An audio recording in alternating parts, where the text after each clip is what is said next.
إذا كان فرعون ادعى الربوبية وقال أنا ربكم الأعلى، كيف تريد منا أن نصدق دعوة باقي الأنبياء؟ أنا أتفق وياك بأننا غير ملزمين بتصديق أي شخص بدعوته، لكن اللي يجيك بالبراهين والأدلة الإعجازية اللي لا يمكن أن تكون جاءت من غير الخالق، فهنا أنت مطالب بالتصديق. أما تشبيهك فرعون بباقي الأنبياء فهذا تشبيه بعيد، لأن فرعون عندما قال أنا ربكم الأعلى ما جاء بأي بينة تثبت صحة الدعاء، فإحنا غير ملزمين بتصديقه.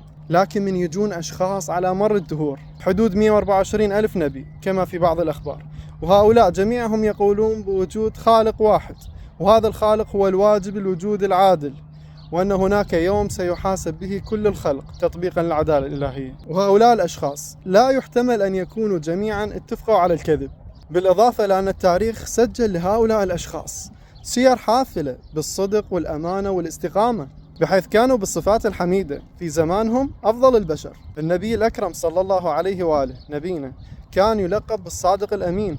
بالإضافة لذلك هؤلاء الأشخاص جاءوا بالبراهين والأدلة القطعية، يعني هو مو بس ادعاء واني نبي وخلاص، مو هيك القضية، لا، جاءوا بالأدلة. فهذه كلها مؤشرات منطقية تخلي العاقل يرتب أثر البحث بهيج دعوة خطيرة، لأنه إما سعادة أبدية أو شقاء أبدي.